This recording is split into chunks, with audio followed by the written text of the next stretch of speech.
Selamat pagi, salam sehat semuanya. Mudah-mudahan bagi Anda yang lagi puasa masih tetap berpuasa, ya. Mudah-mudahan ibadahnya dilancarkan. Baiklah, kita akan mulai dengan materi Dreams and Goal Setting pada pertemuan ke-8 di mata kuliah komunikasi dan pengembangan diri. Pasti di antara Anda semuanya dalam hidup ini mempunyai dream, mempunyai mimpi, dan juga mempunyai tujuan. Oleh karena itu, kita akan belajar bagaimana kita membuat suatu tujuan. Karenanya, menu kita adalah tentang dream, goal di bidang ilmu, dan goal di bidang organisasi. Kita akan coba melihat apa yang harus dilakukan. Tujuan atau goal adalah what the individual is consciously trying to do. Jadi di sini kita lihat bagaimana mereka mencoba melakukan sesuatu hal. Ya, lihatlah gambar ini. Kita umpamakan ini adalah sebuah jalan hidup kita. Kita akan menuju di ujung jalan sana. Paling tidak kita harus mempersiapkan hal-hal yang mungkin kita akan sisa sampai ke sana. Bidang tujuan dalam membuat suatu tujuan adalah akademik, sosial, pekerjaan, dan personal. Jadi bagi Anda mempunyai 4 bidang tujuan. Ada bidang akademik, ada bidang sosial, ada bidang pekerjaan, dan ada bidang personal. Ya. Bidang akademik contohnya adalah terkait dengan kuliah Anda. Bidang sosial contohnya adalah di bidang ketika Anda berinteraksi dengan orang lain.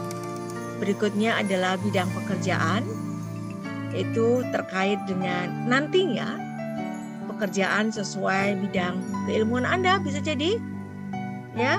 Suatu contoh menjadi konsultan, menjadi dokter, menjadi ahli teknik, menjadi analis, banyak hal. Menjadi guru, menjadi dosen.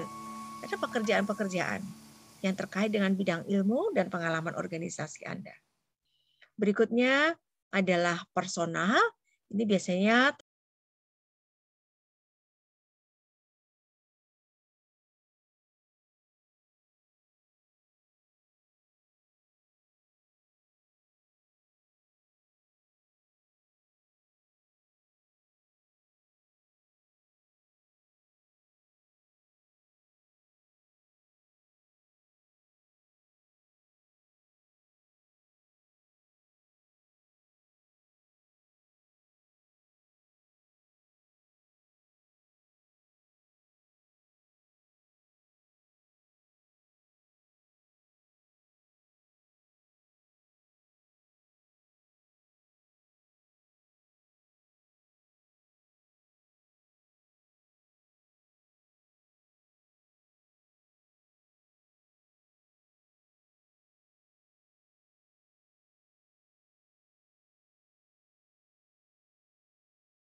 mencapainya.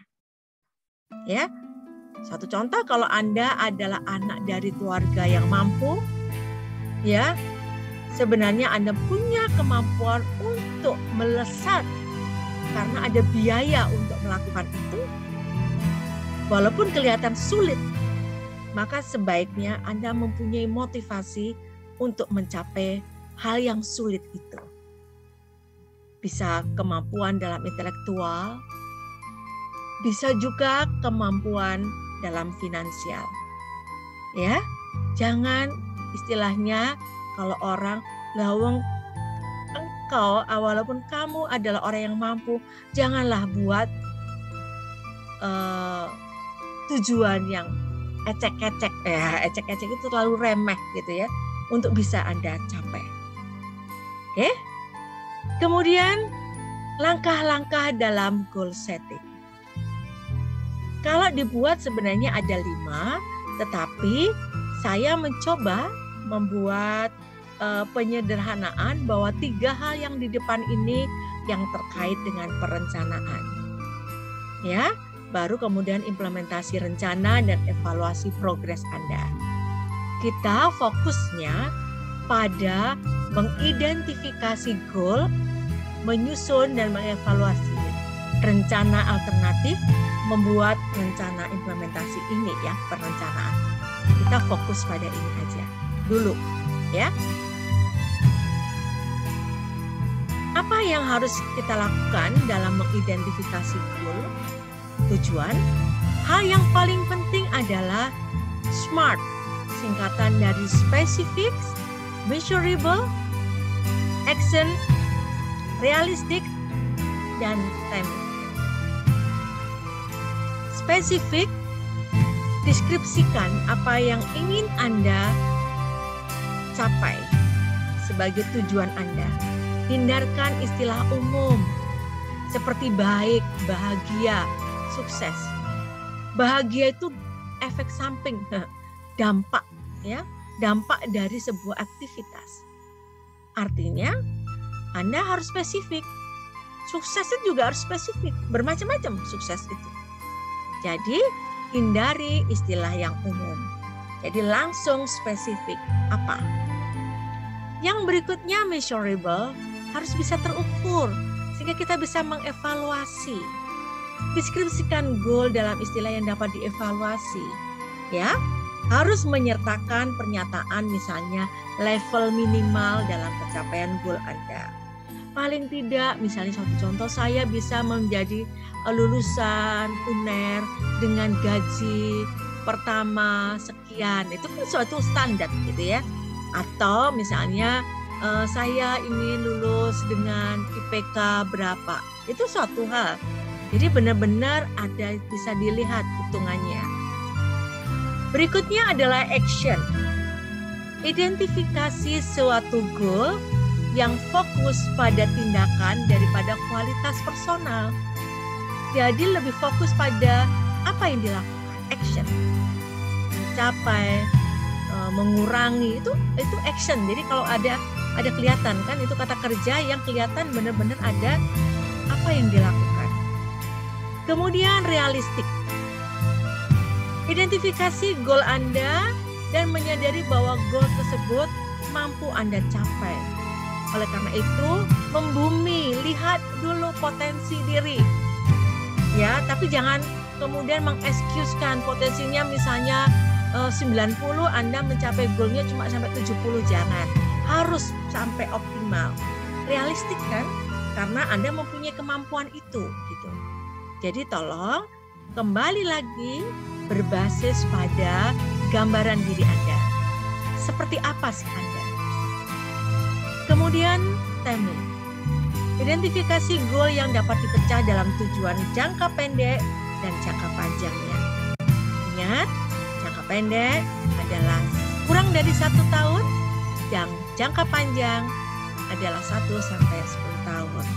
Ya, di sini juga harus jelas waktu untuk mencapainya. Ya, oke. Satu contoh, ini contoh-contoh dari SMART goal.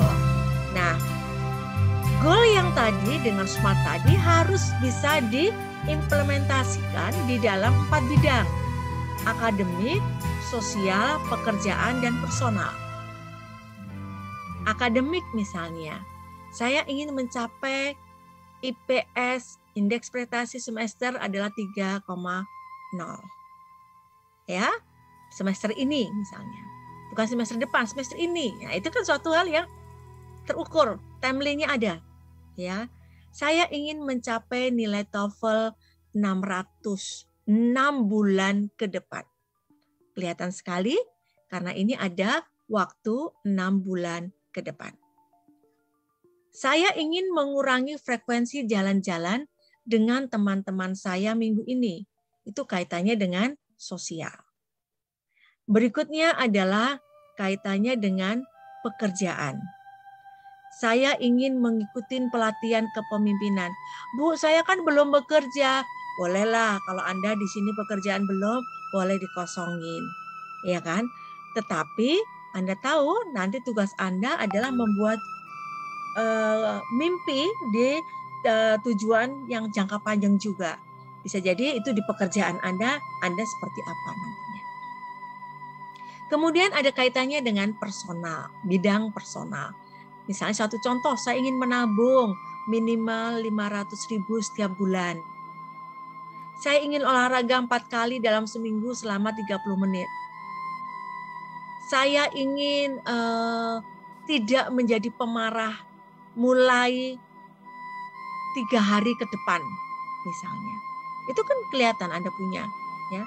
Saya ingin bangun pagi. Itu adalah personal. Kebiasaan, kepribadian, sifat, itu adalah bagian yang harus Anda kembangkan secara personal.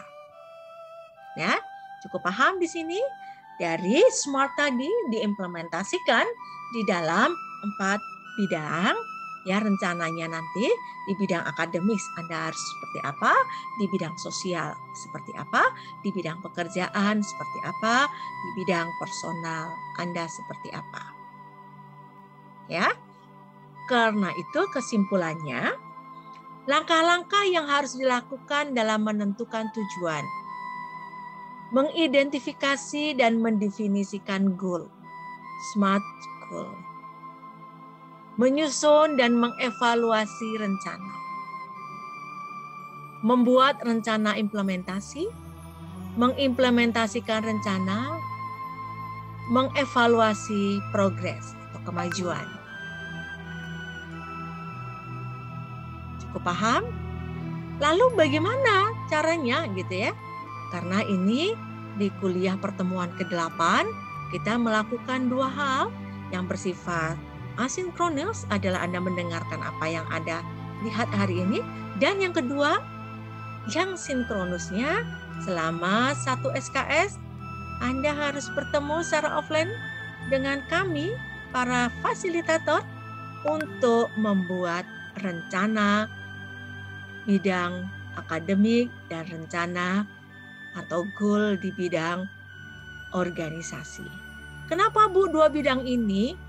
2 bidang ini sebenarnya bisa Anda masukkan di 4 bidang yang tadi gitu ya. Satu contoh begini caranya. Kita mulai dengan membuat dream dulu, impian. 10 tahun ke depan. Bayangkan 10 tahun di depan. Anda bayangkan, coba Anda impikan, Anda menjadi sosok seorang yang seperti apa? Udah, saya manajer pemasaran sebuah perusahaan internasional misalnya. Saya menjadi dosen saya menjadi dokter spesialis. Saya buka praktek di bidang, saya membuka kafe. Silakan, Anda mempunyai impian apa di 10 tahun ke depan. Nah, setelah Anda membuat suatu impian tadi, tolong sekarang kita breakdown dari impian tadi. Kembali ke saat ini. Di saat ini Anda adalah mahasiswa semester 2. Untuk mencapai ke sana, rencana goal Anda, apa yang harus Anda lakukan? Di bidang akademik dan organisasi yang bisa menunjang ketika Anda mencapai impian tadi. Anda bisa membreakdown-nya menjadi 4 bidang yang tadi, mulai dari akademik, kemudian personal, sosial, pekerjaan. Bisa aja dari sana, tetapi di 4 ini Anda harus tahu, punya roadmap-nya nantinya. Saya untuk menunjang ke sana, organisasi apa yang harus saya lakukan? Organisasi, misalnya saya ikut organisasi Wanala. Saya ikut organisasi UKM kepramukaan. Saya ikut UKM penalaran. Nah, Anda lihat di situ. Dari UKM penalaran ini Anda mendapatkan apa? Nah, nanti kaitkan bagaimana dalam personal dan sosial Anda. Ingat, personal dan sosial pasti ada semuanya di situ. Cukup paham ya? Nah, akan lebih jelasnya akan dilakukan nanti pada pertemuan offline. Ya, dalam pertemuan offline nanti kita diskusikan, kita coba buat biar Anda semua bisa membuat perencanaan. Ya. Karena dengan bermimpi ya, dan kemudian ditambah dengan goal setting, insya Allah Anda akan mencoba sesuatu yang lebih baik dalam pengembangan diri karena arah Anda sudah kelihatan dalam mengembangkan diri. Ya, itu yang harus dilakukan. Begitu, semoga penjelasan saya ini cukup bisa dipahami. Namun apabila Anda masih belum bisa memahami, akan dijelaskan saat pertemuan offline. Terima kasih. Semoga Anda bisa mewujudkan semuanya dengan baik.